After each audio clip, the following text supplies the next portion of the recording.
Hello gamers, Magehammer here for another edition of Tonight on Magehammer's Game Table, where tonight I have for you episode 5 of my Tiny Cthulhu, Tiny Pulp solo RPG session featuring the Intrepid Society, Dr. Alistair Wickham, Dr. Tessa Stewart, and Xander Chance.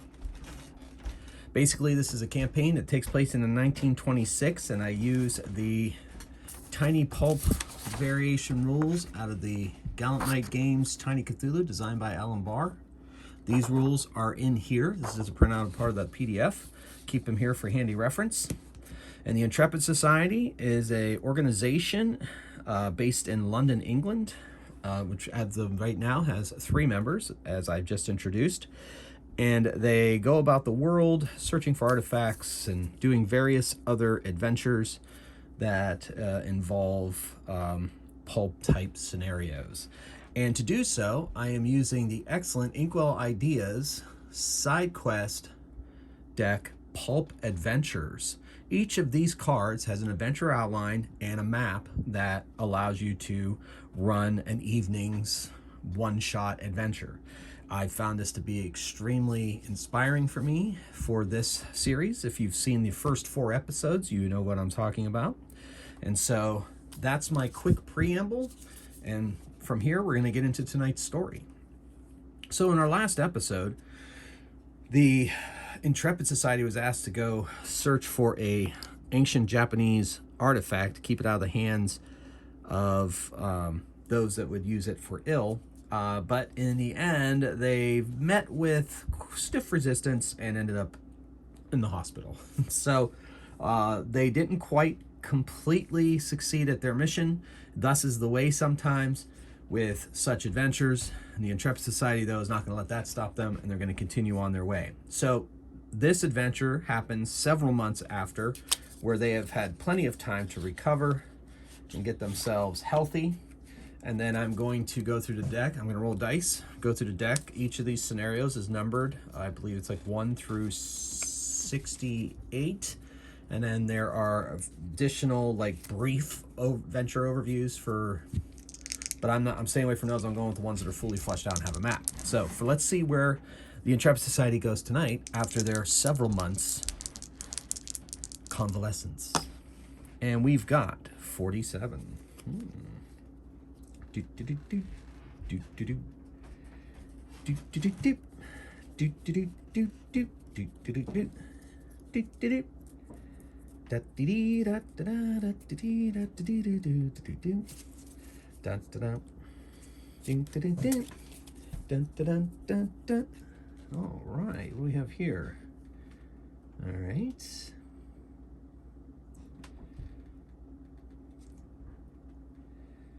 All right, sounds good. All right.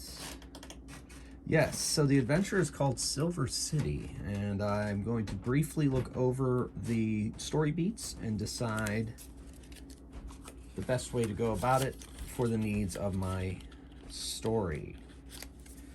So, let me see what we got here.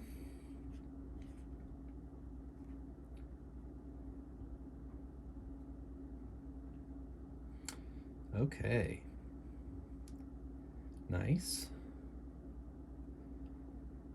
Ooh. All right. Okay. So I think I've got it in my head what I want to do. The enemies in this I don't think align exactly with the time era that I'm in. Not quite yet. I'd have to do a quick history background, and I don't feel like doing that. So I'm going to create a group in my mind to take care of that. Okay, in the meantime.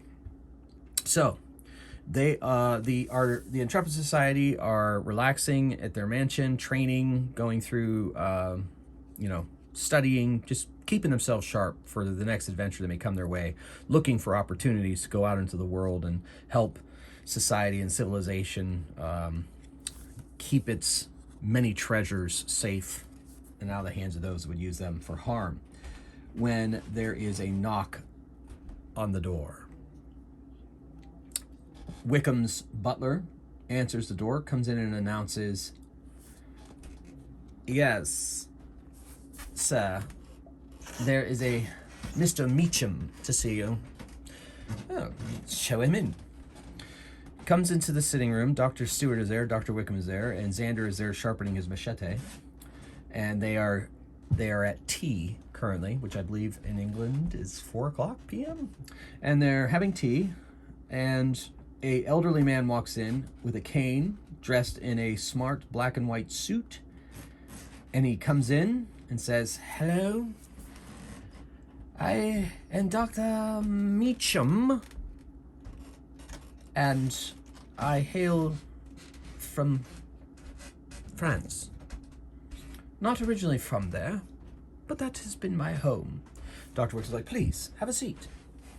So he shuffles his way with his walking stick and manages to sit down in a very comfortable chair, sits on the edge of it. "Thank you for seeing me, but I have a feeling that you are just the people I need to help me with my problem." Problem? Well, that won't be the first time in a long time we've heard that. But yeah, we can help you. Yes, my colleague is correct. Oh, yes, we can help you, sir. Please, speak on.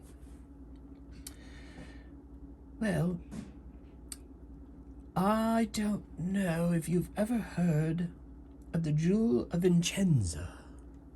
And Dr. Stewart says, "Well, yes, I have, actually. It is a tiny silver model of Venice. But as far as I know, it was destroyed. And also, I believe it was rumored to be, or legends say, that it's a way to find secret paths in Venice that contain ancient treasures." Yes, you are the right people for the job. Excellent. Oh, yes.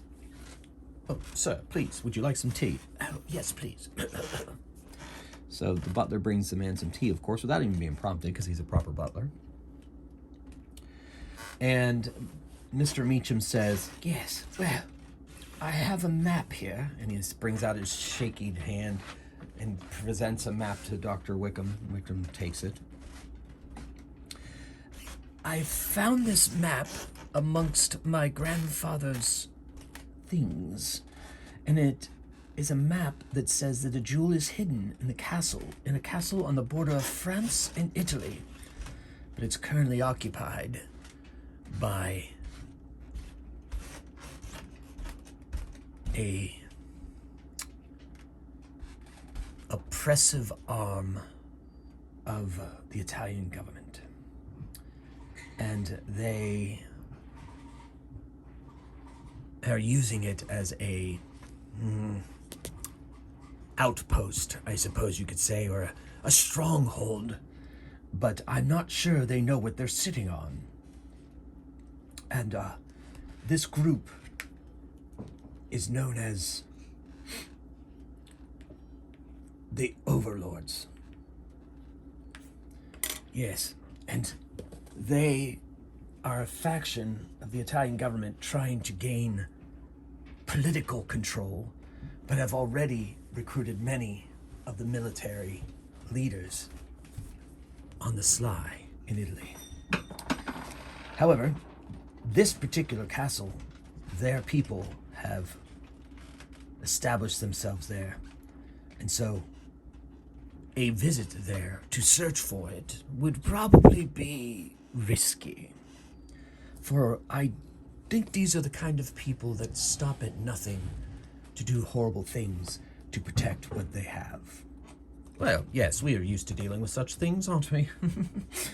Oh yeah. And then Xander sharpens his machete in a very meaningful way. Oh, excellent. Well, my request is that you go find the Jewel of Vincenza. Find as many of the treasures that it rumored to lead to, and to bring them here to keep them out of the hands of these overlords. Well, that sounds like quite the adventure. I, of course, am up for that. What say the rest of you? In fact, I mean, that's what the Intrepid Society has been founded for. To find artifacts and to keep them out of the hands of those that would do horrible things to them.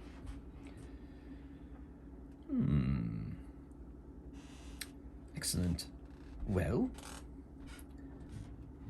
I, for one, accept your offer. As do I. Me too. Excellent. Here is my address. And when you've made your way back to England, hopefully in one piece, please let me know. And then let me see the artifacts before I perish, knowing that I did one good thing before I died. Of course, old chap. Of course we will. All right, excellent. All right, we must make preparations. Hope your tea was satisfactory, and we shall see you hopefully in a few weeks. So the Intrepid Society makes preparations to make their way into Italy. They know that that part of Italy, between Italy and France at this case, is in Overlord control. Though the Overlords have not necessarily made any overt political moves in Italy, they have established a certain amount of power in various arenas. So it will be a bit tricky for the Intrepid Society to make their way there. So they have a strategy session. So what I'm thinking is we're going to have to work our way into the castle, probably quietly, so as to not attract the Overlord's attention, unless we go in under some kind of guise. Yes, maybe we could go as a research team, saying that we're researching that particular castle. Not a bad idea. And then while we're guests there, we can perhaps make our way around the castle and try to find the jewel using this map, because it looks pretty clear-cut as to where it is. Then, once we know where the artifacts are, we can make our way to wherever it is that those artifacts are hidden. My guess, of course, would be Venice, since it is a map of Venice. Oh, sir, you are so clever. Oh, the sarcasm is unwanted, Dr. Stewart. But yes, let's do it. All right, let's make preparations. So, Dr. Stewart, Dr. Wickham are going to do research, and since they're educated, they get to roll this with advantage on the Jewel of Vincenza and Venice. And, Dr. Wickham, of course, finds enough information. So what that does for me in this game is that when they come into contact or need to know something, I will give them advantage on the roll to be able to figure it out. And I might even, because they're already educated, so they already get advantage, I might even give them an additional reroll, maybe a grit reroll that is free just for something to do with the Jewel of Vincenza or Venice itself, as well as Dr. Stewart. So they share their research, and they're in good shape. Xander prepares all the things that they're going to need for their trip. They are probably going to have to fly into... They're going to fly into France, and then they're going to have to make a trek overland to the castle. Unless they take an automobile, if they're going to go with their ruse of being a research group. It'd probably be easier to go as a research group and just go in the front door like they said. So yeah, that's what we're going to do. So Dr. Stewart is a pilot, and Dr. Wickham, of course, has one of the few airplanes that fly in England, and they're going to take it to a airfield in France. And then they're going to rent a car and driver that will take them. They'll rent a car, or Wickham will buy one, of course, and they'll drive that car to the castle under the guise of them working for the University of Oxford for research purposes of this history of this wonderful castle. And Xander Chance will be their valet, and Dr. Stewart will pose as Dr. Wickham's daughter. And we shall go from there. So that's the plan. Let's see how it goes. So they fly to France, cue the Indiana Jones map with the plane flying and hitting the little red dots and then moving. They don't have very far to fly since England and France are fairly adjacent. And so they land at the airfield. Dr. Wickham has already arranged for a car to be there waiting. He's paid for it in full. And Xander drives as they follow Dr. Meacham's map to the castle. And of course, the map also has areas for inside the castle showing the location of the jewel. So they know that once they're in there, they're going to have to kind of sneak around and make their way and find it. Okay. Yes, okay. All right, so they come up upon the castle in the evening hours around dinner time, and they pull into an area in front of the castle, and they are met at a gate, and there are soldiers there, and they speak Italian. Dr. Stewart and Dr. Wickham both speak Italian, so they speak back to them in Italian. State your business. Yes, we are here, and they are speaking Italian, of course. If you're an old fan of comic books, and they would say you had the little word bubbles, and they'd have the little asterisk translated from the Italian or whatever. Let's imagine that's what's going on here. And there's little brackets, maybe. Yeah, I don't know. Just a little comic book lore thrown out there for you. Anyway, Dr. Wickham's like, yes, we are expected. I am Dr. Alistair Wickham of on assignment from Oxford University for research into the history of this wonderful castle. And it's, papers, please. So Dr. Wickham, of course, has the papers he needs. He talked to his contacts at Oxford to try to get this to be as legit as possible, but he told Oxford that he would be financing the expedition. And so, I mean, it's about as accurate as it could be. So he hands them the papers. They look at it. Everything looks official. They hand it back, say, drive on. Welcome to our castle. And so they drive, and he pointed them to where they're supposed to park, so they go in and park. And when they go up to the main door of the castle, they are met by a Captain Vincenzi and his adjutant. Welcome, Dr. Wickham, Dr. Stewart, and Mr. Chance. Yes, welcome. And thank you so much for your hospitality. Thank you for seeing us. This research for us has been a lifelong goal of mine. I am enamored of wonderful castles of this era. Yes, spare me. I don't have much time for this. I am here as a courtesy. We have your room set up for you. We expect you to be gone in a week. We have military things, drillings, and so forth need to go on, and I don't really have time for this English nonsense. Oh, well, it'll be like we're not even here. But once again, thank you so much. And so, Xander, our bags, please. Xander grabs the bags and kind of have him dressed as a doorman, as a footman, I guess, but a more modern 1926 footman. He carries their bags. Dr. Stewart's loving it. Yes, and please don't drop them this time. And Xander, so they make their way into their, the adjutant shows them to their rooms. Xander and Wickham are sharing a room, and Dr. Stewart's in a room by herself, of course. And the adjutant says, dinner is served at 5 o'clock. So other than that, you are free to walk amongst the areas of the castles that do not have any guards and do your research. Well, thank you, sir. And have a wonderful day. You too. So the adjutant leaves, they settle into their rooms, and then they meet in Dr. Wickham's quarters and Xander's quarters. And they start looking at the map, and they set up a plan of attack. All right, so it looks like, of course, that the Jewel of Vincenza is down in the basement. Of course it is. I mean, where else would they hide such things? So we need to make our way there. Now, that chap said that we have full reign of the castle, except for where guards are. How much you want to bet there's guards on the basement? I don't see why there would be. I mean, it's just got to be simple storage, unless they're storing their weapons there. Well, yes, of course. All right, well, let's see what we can do. So they literally just, they kind of wander around. They make a show of looking at the artwork hanging on the walls and taking notes. Dr. Stewart has a notebook and a, what the heck are those things called? Yeah, a board. And she's writing on it and taking notes, and Dr. Wickham's like, oh, yes, oh, why, yeah. And Xander's like, ugh, and he's walking along.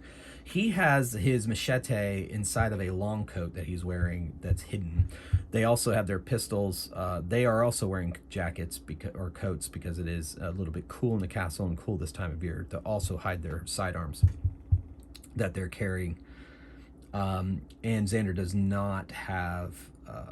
He has his pistol as well. So they're wandering about, looking about. They make their way to the stairway to the basement, and there's a guard into the room where there is, and say, "Oh, chap, well, we need to go down into the subterranean areas because that's where some of the most fascinating things are." And the guard says, and gives them a salute, said, lets them proceed. They go to the door. They open the door, and Dr. Wickham's like, I need a torch. So he pulls out a flashlight. Xander, please. And Xander pulls out a flashlight, gives it to him. He clicks it on, and they make their way down a winding stone staircase into the darkness. They enter into a rather extensive basement. It has vaulted ceilings. It's very, very fancy, very well done. There's casks down there. It looks like mostly food storage in this first part of the basement. And if they follow the map, they know that there's a few more rooms down the way, and then they can make their way to where the jewel is hidden. So about 3 rooms over, they make their way in, and they do find crates of weapons, but apparently these soldiers are not that concerned that they will be, they're not off limits, so it must not be anything super secret or special. And they come to a stone wall, and there is a mosaic on this wall, a very interesting mosaic, and this is where the map leads them to. So, looks like on this map, it is in Italian, it looks like that we need to find certain gems on this mosaic, or stones, I suppose is the word, and we must touch them in certain order to open this door. Well, let me have a look. Well, of course, my dear. Go ahead. So Dr. Stewart is going to, she is going to look, this is one of the things that they researched, so I'm going to give her advantage on it, but I'm also going to give her a free reroll in case she fails on the first roll without having to spend a grip point to see if she can puzzle through the sequence of stones needing to be pushed. And she gets it easily. The success is a 5 or a 6 on any dice when you roll. For those of you that are a little new to Tiny D6, this is your first Tiny D6 adventure, but what are you doing? Go watch all my other videos, please. Anyway, so she goes, I think I've got it. Oh, splendid. So she goes ahead, touches the gems in order, and there is a grinding sound. Part of the wall turns sideways, revealing a room, and it is the room, the smell of the old dust and ancient comes forth out of it. It hasn't been opened in many, many, many years, centuries maybe. And so, yes, excellent. Xander, go check it out. I guess that's my job. So he walks into the room. There are various items sitting on various tables. Dust, cobwebs cover everything. And Dr. Stewart comes in after him, and she goes, there it is, right there. She walks over, she grabs up the jewel. It's fastened. She goes, fascinating. Tiny silver model of Venice. Excellent. And then on the actual model, there are silver lines that lead towards little silver circles. And each one of those, I'm going to say there's 3 of them, lead to, according to the lore, lead to a treasure of the treasure of the Doges of Venice. I hope I'm pronouncing that correctly. And so they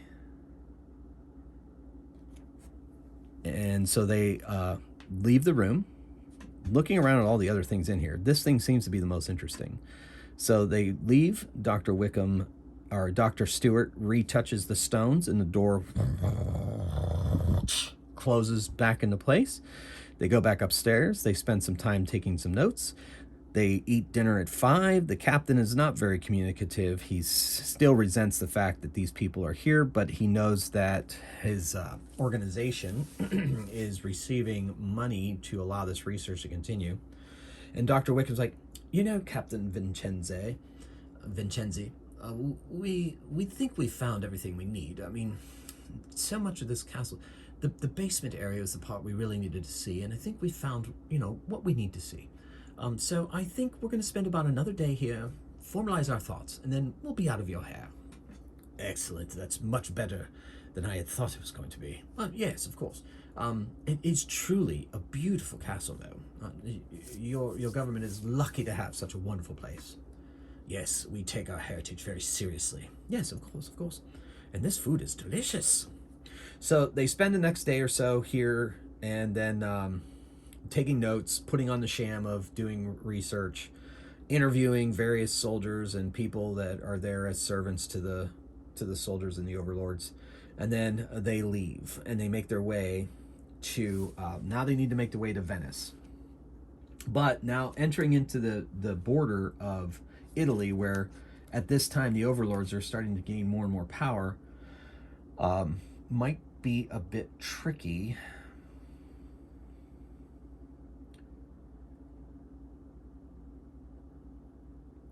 They have to continue to hide their purpose because somebody in this country probably knows about these artifacts, just didn't know where the jewel was. So they need to keep it a secret that they have the jewel of Vincenza and what their true purpose of being in Venice is.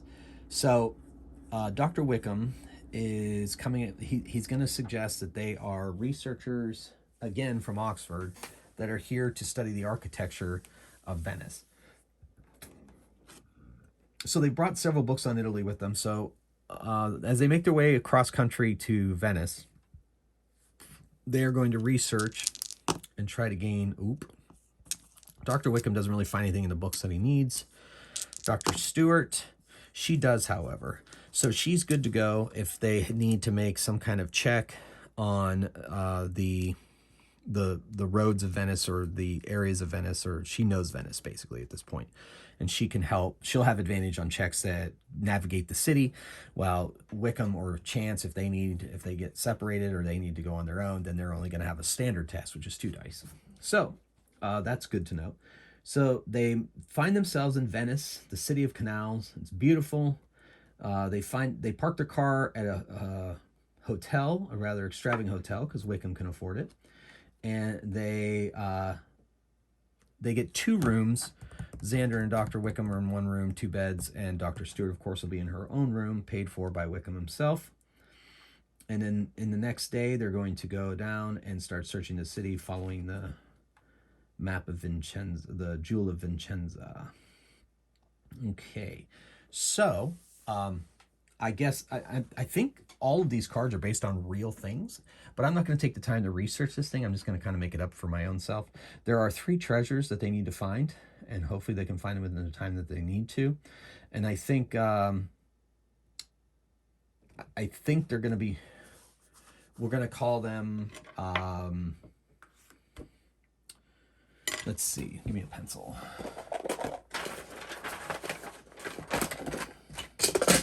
Oh, of course, I did not prepare with a pencil. I have like a billion pencils in the house. Here's a pen. We'll use this. Okay. Oh, look, it's a pen from my local game shop, Infinite Realms, the game and hobby shop, Girard, Ohio. Nice. Okay, so they need to find 3 treasures from the Jewel of Vincenza. Artwork, relics, and jewels. So that's what our card tells us. So the first artwork is going to be a statue, so it'll be easy to carry. It'll be kind of hard to... yeah. So we'll call it a statue of... I don't know, I'm making this up. The first Venus. So it's kind of like a statue that was maybe a model for the original Venus de Milo statue, which is massive. This is a small version, but it's a version with arms. And the second thing is going to be a relic. So we're going to have that be we'll have it be a Christian relic, since we're in Italy. And it was said to be the robe of Judas, because that might be something they would want to hide, I suppose. And it's made its way into Italy at some point and disappeared, and they found it and they hid it, and they want to keep that out of, because of the great traitor. And then, of course, the final thing is jewels. So it will be the necklace of, okay, this is about as generic as you can get. Please forgive me. Principatia, which I think, and I don't even know how to spell it, is Italian for necklace of the princess. Okay, so my game, my world, those things actually exist. Here we go. So the first thing they want to find is the statue of the first Venus. However, I'm going to roll to see if their entrance into this town at this point has caused any notice from the overlords or any other kind of unwanted attention. The first roll, I'm going to roll on their first quest looking for the statue of the first Venus. I'm going to roll one die. If it comes up a 5 or 6, they've gathered unwanted attention. And then once they find that, I'll make a second roll when they look for the robe of Judas, but this time it'll be a standard roll, and a 5 or a 6 will say that they've gathered unwanted attention. And finally, as they start looking for the necklace of the Principatia, they will roll 3 dice. If any of those come up 5 or 6, then they will have gained unwanted attention, and we'll go from there. So let's see if they've got attention as they made their way into Venice. They have not. So they could probably find their way to the statue of the first Venus quite easily. All right. And I'm going to have Dr. Stewart and Dr. Wickham make tests to see if they can follow the map properly, make their way through Venice on the canals or on the few sidewalks there are, and see if they can find their way to the hidden place of the statue of the first Venus. And Dr. Stewart knows her way, of course, because she did her research effectively. So they make their way to a small little curio shop, and Dr. Stewart goes to the proprietor and says, I would like to make a purchase of the arms of Venus. And the proprietor is like, I do not know what you're saying, my lady. Well, I'm interested in statues. Oh, well, you know that doesn't exist. Oh, well, I'm told that you do know it exists and that it's for sale for quite a considerable amount of money. Are you sure? He says in Italian, and she's like, yes, I am. I see it right there on the shelf behind you. Yes, but that's been in my family for generations. But yet it's in your shop and for sale. So she is going to try to, she has charismatic, so she's going to try to persuade him to sell it to her. And of course, she's going to use Dr. Wickham's money to do so. Because she knows that it is a priceless artifact. He thinks it's just a valuable artifact that's been in his family for generations. And she flutters her eyelashes at him, talks to him, and also flashes quite a bit of money in his face from Dr. Wickham. And he says, well, I suppose my shop has fallen on hard times now, given the political climate here in Italy. And that is a considerable amount of money. And as long as you promise that it will move into your family for generations, I suppose I could pass it on for that price. And she's like, I thought you'd see it my way, sir. So she pays her money. He hands her the statue. She places it in her pack, her purse, like satchel, and thanks him for his time. Grazie. And they make their way out, making that man a very rich man indeed. Not everything is hidden. Not everything has to be difficult. All right, so now we roll to see if they've gathered any more attention throwing that kind of money around. And they have not garnered any new attention as they start searching for the robe of Judas. Now, this one's a little more complicated because it is supposedly hidden in a church buried in its vaults. So they're going to need to make their way to the church. And according to Dr. Stewart's research, the priests of this church do not know what exactly they have. It's the map and the lore makes note of the fact that no one truly should know what it is because they would try to destroy it. but yet it is a priceless part of history and needs to be preserved, though does not need to be paraded around. So they tried to decide what's the best way to do so. So do you think I could charm some priests? Dr. Wickham's like, my lady, I think possibly that could be done, but however, I think that may not be the best tact. So you're saying we need to steal it? Well, steal is such an ugly word, but I think if it remains here in this church for much longer, with the overlords starting to take power, that it may not last too long here, and they may take it and sell it and use it for ill. Well, I suppose that's the problem. That's part of the reason we're taking on this mission. I do know. All right, well, what shall we do? According to my lore, it is buried, or it is down in their vault. Now, I assume their vault will probably be locked, though probably not guarded. Yes, probably where they keep their most holiest of artifacts. To them, they think it is a ancient priest's robe, and it is just part of their history. Is that correct? I think I got that from the lore. Yes, I think that's what the one book I read said, yes. So, I think maybe we should go in and ask if we can see it. But then no, that's too obvious. Yes, I think what we're going to have to do is, Xander, I think you're going to have to sneak in there, make your way down to the vault, and grab it, while Dr. Stewart and I run interference. All right, sounds like a plan. All right, so, Dr. Stewart, so I think what we're going to do is, I think we're going to go in there, tell them that we are travelers, and we're fascinated with their church, and we would love if they would give us a tour of the upper echelons and, show us around.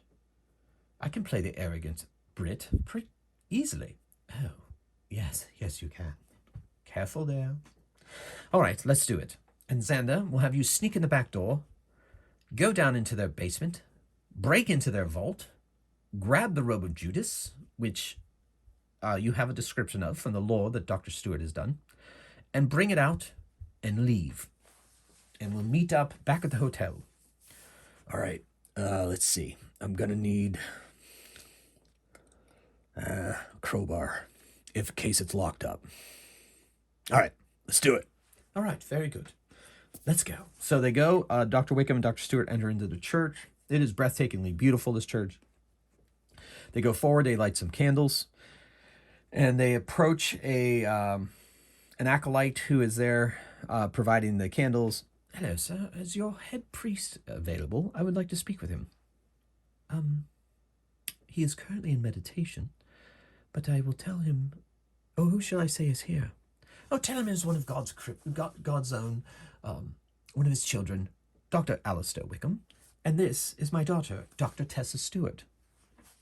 We are travelers, and we are very interested in this church, for it is quite beautiful, and we'd like to know more about it. Well, yes, I will talk to the priest about it, but donations are always appreciated. Oh, of course. I'll drop a few coins in the box. And so the acolyte leaves. In the meantime, we're going to have Xander try to sneak in. Now, he isn't necessarily stealthy, and he is a survivalist, but that's mostly a survivalist out in the nature. By the way, for those of you that have been following along, each one of these characters had 10 experience points to spend on an additional trait from their previous adventures. And so Dr. Wickham, I gave him Resolute, which gives him advantage on save tests. I gave Dr. Stewart Perceptive, which is going to make her a lot better when they're raiding tombs.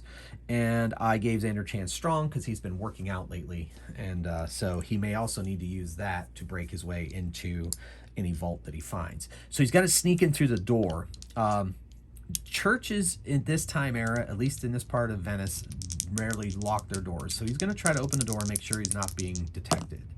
And he does that easily. He slips into the door, following the maps and the information provided by Dr. Stewart, and he makes his way to the basement, or to the basement door, and he's going to ease it open. He's going to see if he can ease it open without making any noise, and he doesn't, but he's going to spend a grip point, and he doesn't. So it squeaks, so he holds. So I'm going to roll. If it's a 5 or 6, someone's going to come and investigate. If not, then he gets away with it. And so He waits for a few moments. Nobody comes, so he slips in the basement, leaves the door open ajar, and makes his way down with a torch into the basement. Now, there are several rooms in here, and he's going to need to search. So I'm going to have him do, I guess, a search test and see how quickly it will take for him to find it. And so it's going to take him a few more minutes. And a few more minutes. Okay, so he's going to grit that one too, because... oh my goodness, he is having the hardest time finding it. In the meantime, Dr. Wickham and Dr. Stewart have met with, or meeting with the priest, and he is giving them a quick tour of their sanctuary or the various areas in the church, showing off some of the beautiful stained glass windows, various areas, and the whole time Dr. Wickham, of course, is promising things, and Dr. Stewart's using her as her charm to keep the priest engaged with their visit. And in the meantime, down in the basement, Xander is trying to search. Okay, he finally finds it. So I'm gonna say that I'm going to make a check for the priest because that he's getting suspicious because it took so long for Xander and Dr. Wickham and Dr. Stewart. They're trying to estimate the best amount of time to give Xander to find what he needs to find. The priest is not suspicious, so Xander finds the robe exactly where Dr. Stewart said it would. It just took him a long time to find it, and it cost 2 grip points. But he gets it and he sneaks up to that door to the basement. He checks around and tries to sneak out to the door to the outside, and does so easily, slipping past another acolyte out into the side, and he has the robe in his satchel, and he makes his way back to the hotel. After an interminable time, Dr. Wickham, Dr. Stewart thank the priest for the tour, and once again drops even more money in their alms box as he makes his way out of the church. So they rendezvous at the hotel, and Chance says, "I got it. Took you long enough." "Well, how do you know?" "I just know you." "All right, so tomorrow we'll go in search of the necklace of the Principation." Now your map tells us that it is hidden in the basement of a museum, and that the museum thinks it's a valuable necklace from ancient time. Well, no, that doesn't make any sense, does it? Are you sure about that, Dr. Stewart? Well, let me check. She rechecks the lore and goes, "Oh, no. In fact, it is hidden in the basement of your museum, and apparently, according to the journal of a traveler, he hid it there in hopes that it would not be taken by bandits, and then apparently no one has found it since." "Oh, all right. So once again, we have to go into subterranean areas, underneath the museum, into the basement, find the necklace, which thank goodness there's a painting of here, so we know what it looks like, and get out again." "Yes, I'm afraid that's so. But Dr. Wickham, it's a museum. You're well known in museum circles." Yes, I suppose that's true. Once again, I guess we could ask to see their stored artifacts, to see if there's anything that we would like to buy and take with us to the museum in London. I like that. I think that'll work. Oh, good, I don't have to sneak around. Well, you might have to sneak around, Xander. Just hang in there. So that's their ploy. They're going to go to the museum, pose as somebody looking to get artifacts on loan to the museum in London, and then they are going to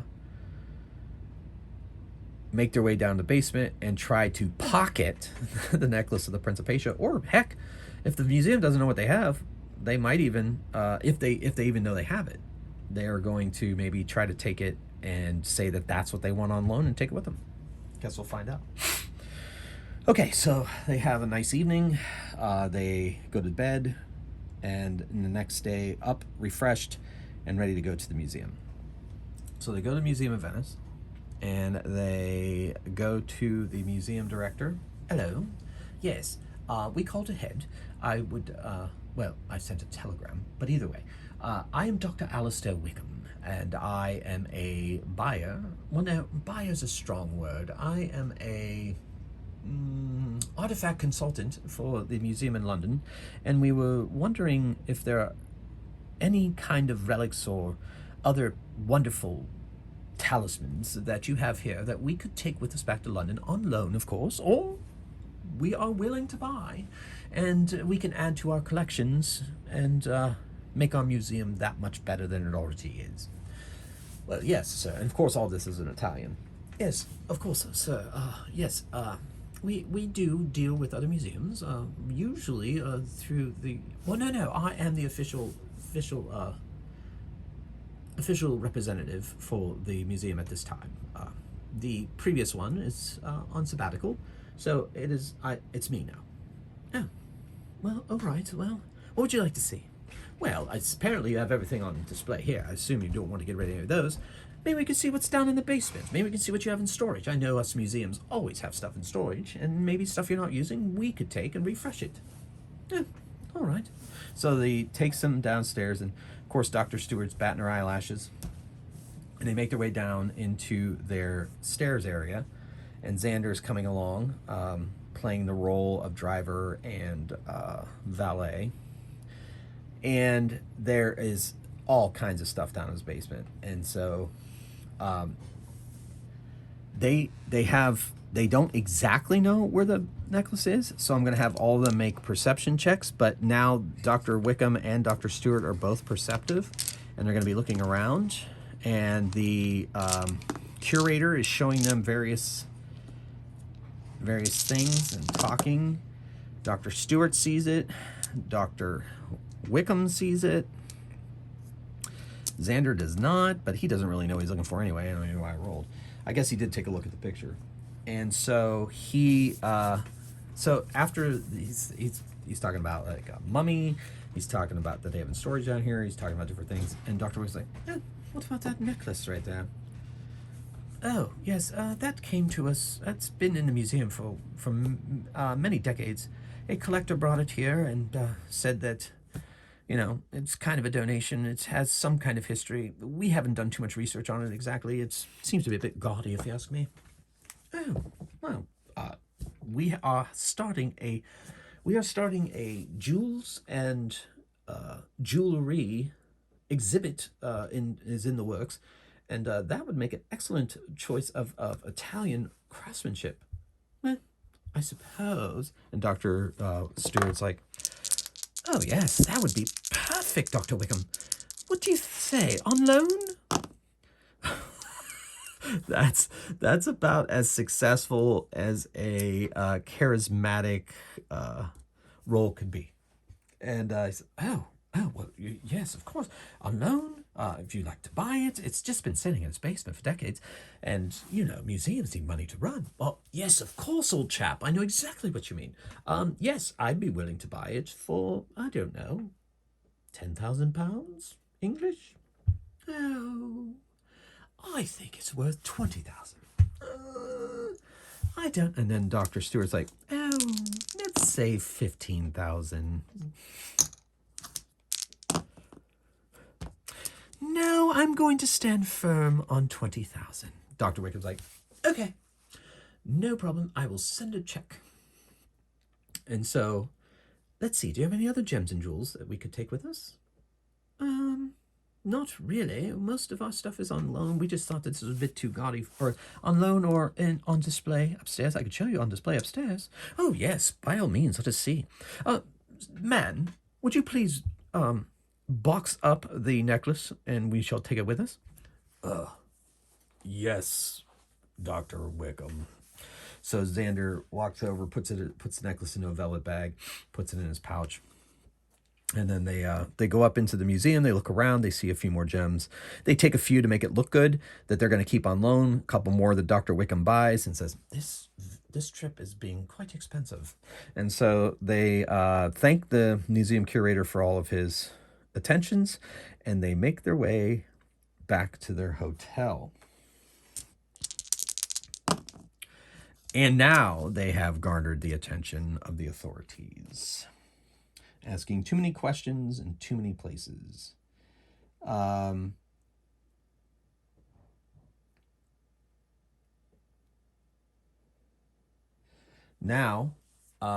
their night in the hotel, they have the stuff in Dr. Wickham and Chance's room, and they leave pretty much right after dinner. They don't want to wait around any more than they have to. So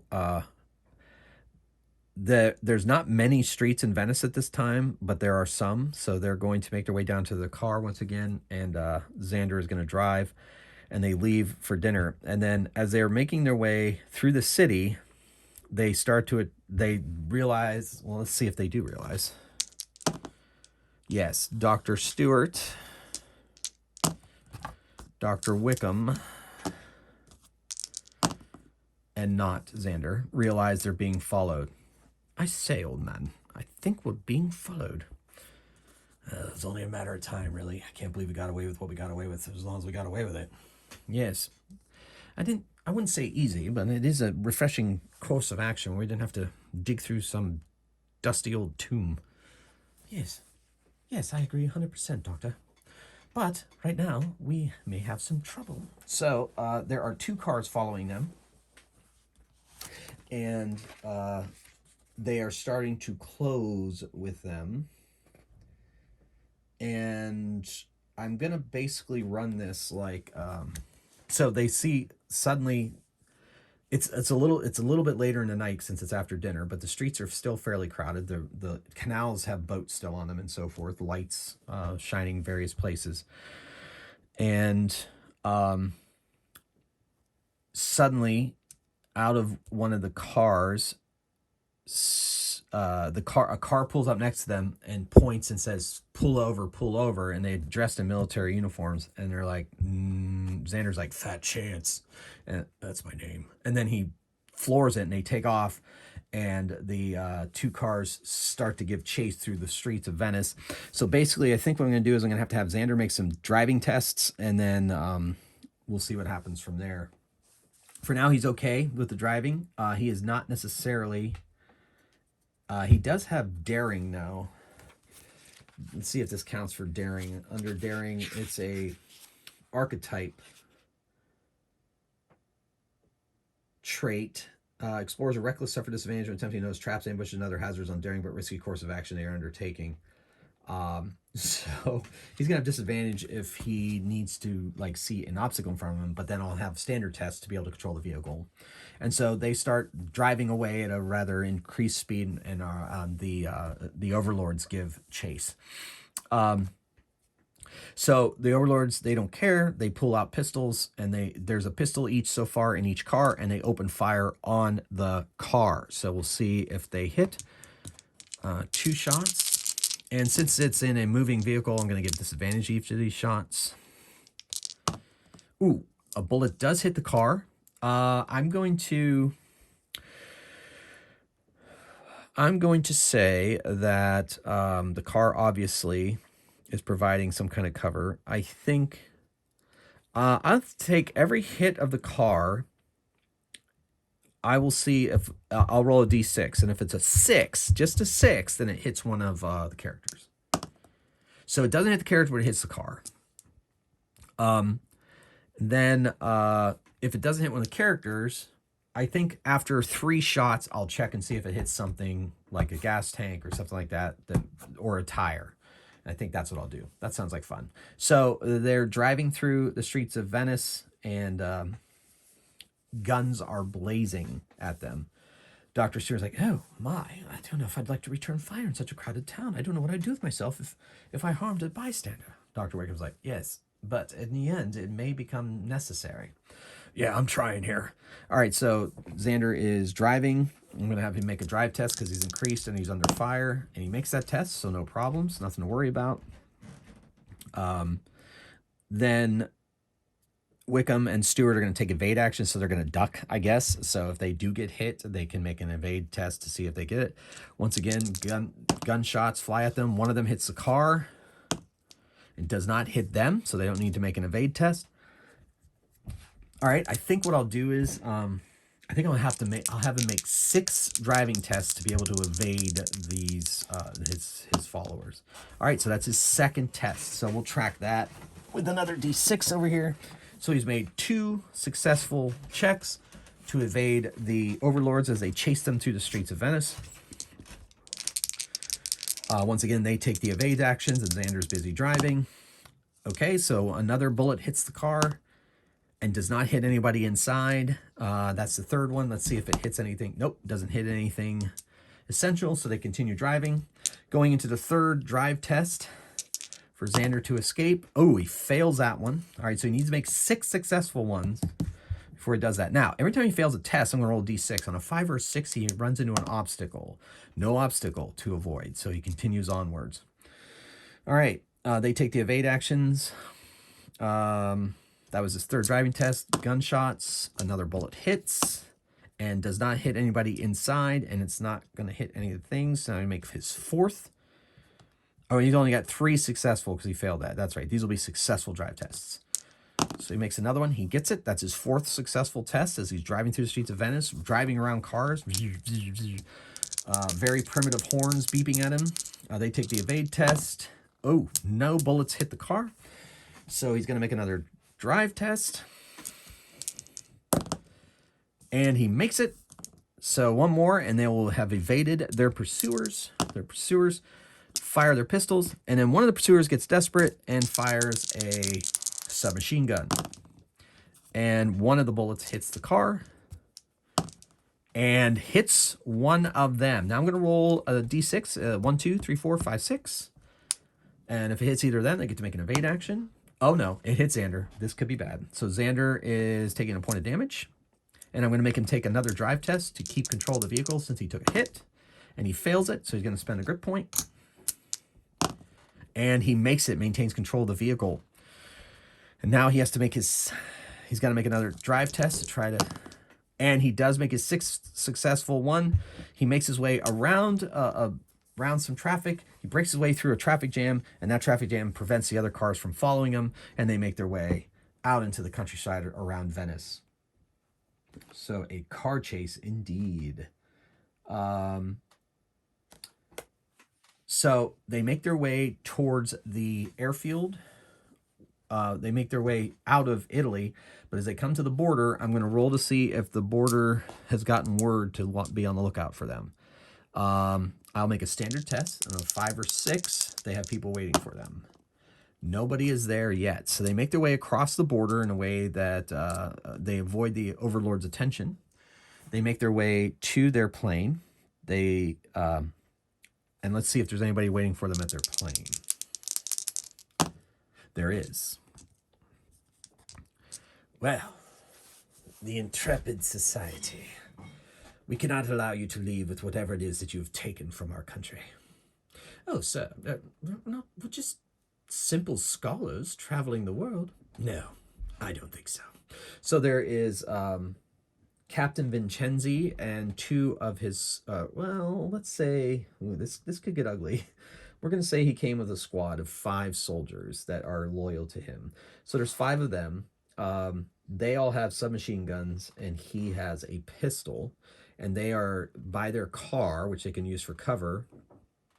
And he's standing in front of the plane.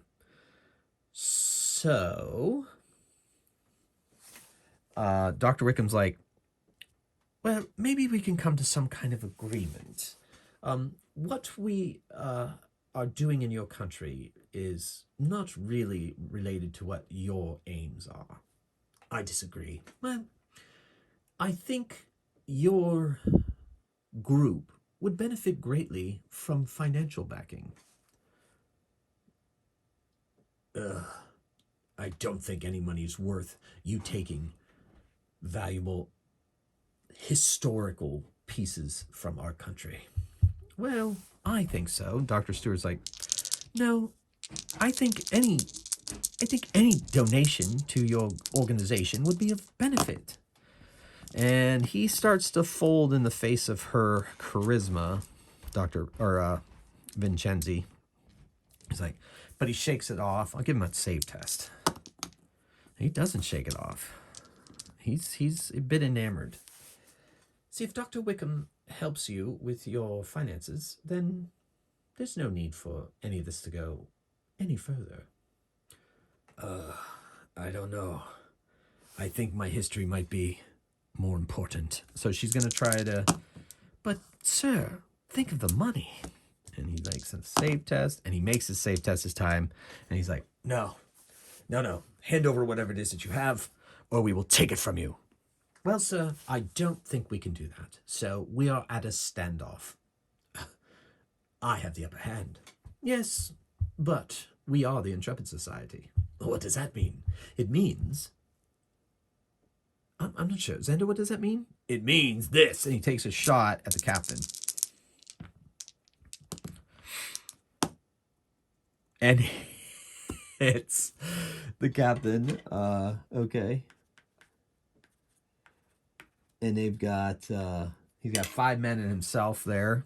And they have 2 vehicles, and so they start to go behind and take cover behind the vehicles, and we're going to roll initiative. So initiative, if they roll a success, they go before the overlords. If they don't, they go after. And so Dr. Wickham's going after, but Xander and Dr. Stewart are going before. So Xander takes a move action to get behind the car and then fires off at the captain before he can jump into... before he can jump into thing, wings him again before he can jump to cover. So he took cover, so any shot at him is going to have disadvantage, but they could possibly hit him. Dr. Wickham is going to fire at the captain as well, since he's there and exposed. Oof, almost had a knockout. Hits him for... Oh, wait, Dr. Wickham goes after. I'm going to save that roll for later. Oh, no, Dr. Stewart, I lost your die. So Dr. Stewart, she rolls a success and injures the captain as well before he can dive for cover. And then...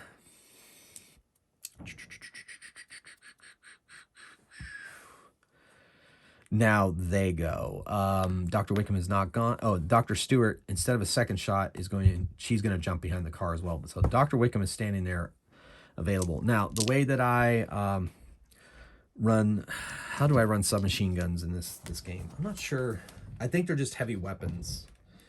But let's see if... I can't remember if they have anything about that or not. Yeah. I think they list them in their combat in the book. And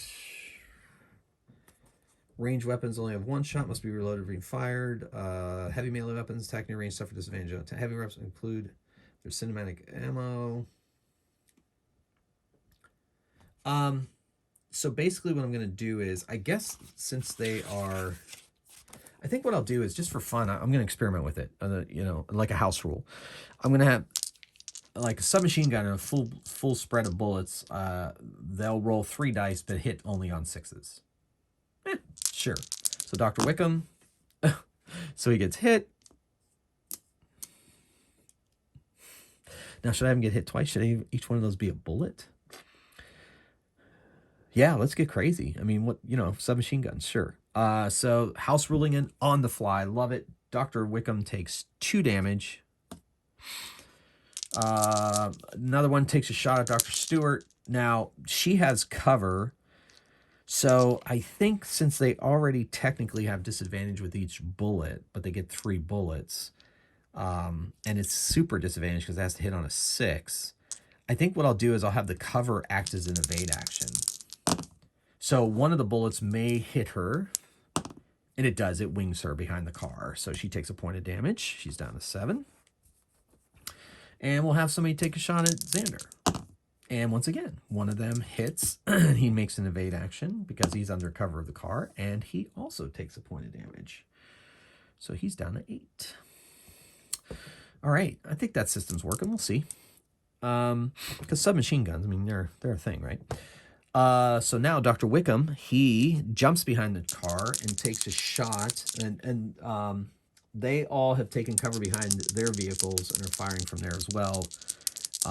But he takes a shot at where the captain is, and he hits definitively. Since he's not using a submachine gun, that's just 1 hit. And so should I roll? Cover just gives disadvantage. No? All right, so you know what I'll do? I'll just have cover act as an evade action. I'll see if he evades it. And he doesn't, so he takes a point of damage. So the captain's pretty wounded at this point. And his 5 soldiers, with submachine guns, things could get really ugly really fast. So we'll see what happens. See if the Intrepid Society can escape this. but the vehicles are in front of the plane as well, preventing it from taking off that direction. So we'll see what happens. All right, initiative. It's kind of fun to make up house rules as you go sometimes. Just what makes sense for the story. So Dr. Stewart and Dr. Wickham and all of them are going before the soldiers. So here we go. All right, so Xander is going to aim for a gas tank. He's going to have disadvantage on the roll. And if he hits, I'm going to have the gas tank explode on a 5 or 6 because this is Pulp. He misses. He's out of grit, so he can't do anything about it. Dr. Stewart's going to fire. She feels if they take down the captain, they'll be able to... So she hits, and he gets an evade action because of the cover, and he evades damage from that bullet. And Dr. Wickham fires off at the captain as well, where he was last time. Hits, and we'll get an evade because of the cover, and he evades as well. So now they open fire. 2 of them, let's see, there's 5 of them. So 2 of them are going to fire at where Xander is, and one of them possibly hits. Xander's behind cover, and he evades. And then 2 of them are going to fire where Dr. Wickham was. And there are no 6s rolled currently, but an ancient house rule I have, any dice that goes off the table must be re-rolled. None of them hit. Bullets smash into the car and do not smash into Dr. Wickham. And then Dr. Stewart is... there's 1 left, and the captain's going to fire Dr. Stewart.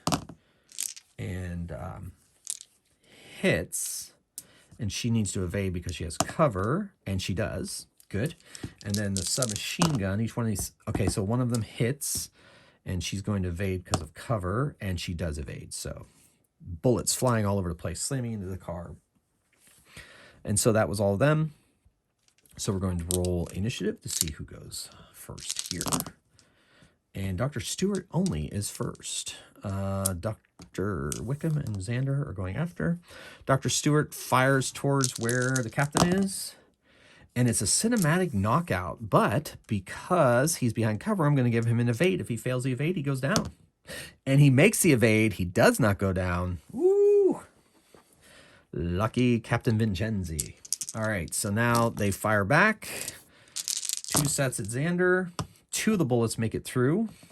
Let's see if he can evade both of those. And he does. Excellent. Rolling. Excellent. Excellent. Bullets flying everywhere. 2 at Dr. Wickham.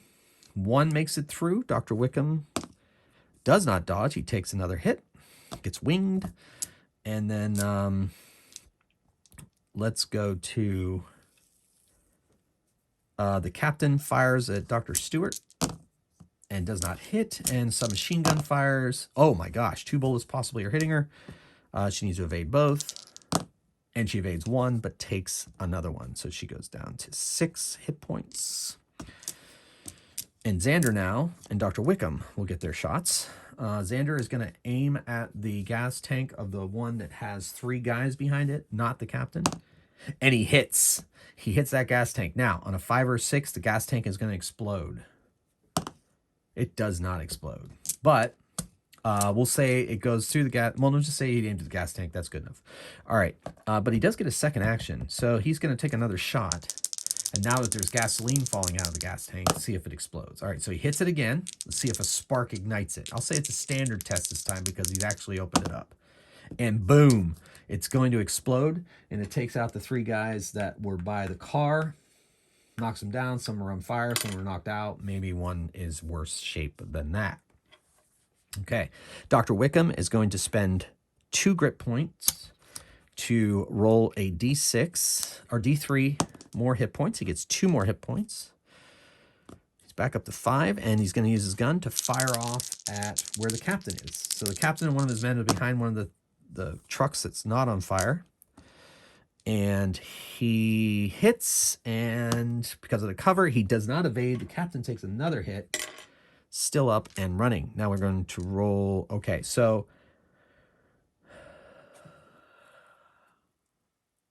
did I? Yeah, right, because Dr. Stewart went, then those 2 went. Right, okay. So now it's initiative.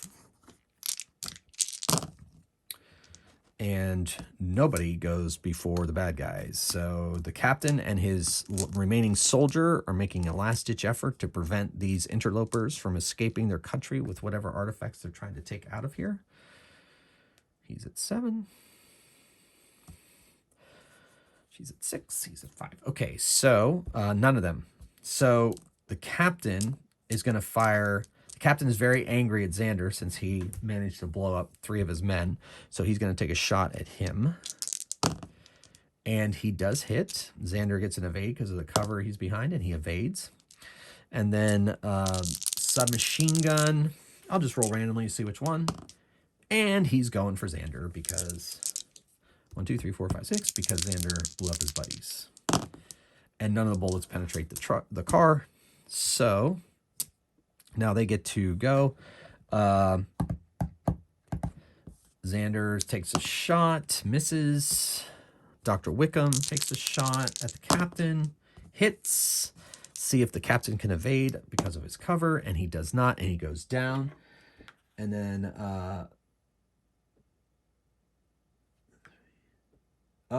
there's 2 remaining soldiers. I forgot about the second one, but he manages to shake himself off the shock of the other one blowing up, and he is ready to go next round.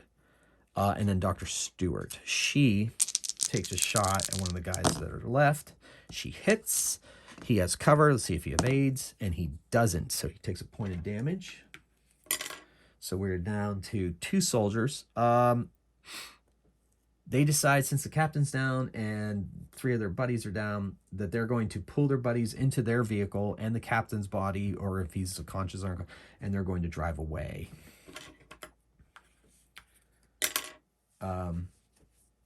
And so the car is pretty well shot up. They grab their gear. They grab what they have.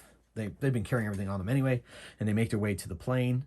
And Dr. Stewart gets it running, and they fly away home. They contact Mr. Meacham, and Mr. Meacham meets them a week later. Thank you so much to know that I have done one thing to bring these relics away from those that would end up using it to do horrible things in the world. Thank you. Yes, the pleasure is all ours. I have secured the artifacts. They are away where they will not be used for anything, anywhere, anytime. And then, of course, they shall remain safe now for several more decades out of the hands of those that could use them to fund their horrible and evil machinations. So thank you, Dr. Meacham. Tea? So they have some tea, and that's the end of this adventure. Once again, I never know what I'm going to get with these adventures. It's just so much fun. It's exhilarating to see how things are going to go. So I would like to thank you all for watching. I hope you enjoyed this. This one ran a little long, but there was a lot to do, lots going on. But hopefully you enjoyed the ride as much as I did. And once again, thank you for all your support. Thank you for watching. And until next time, we'll see what kind of trouble the Intrepid Society finds itself in. So once again, ladies and gentlemen, thank you for watching. I hope you enjoyed the show. And until next time, keep on rolling dice and playing games. Magehammer out.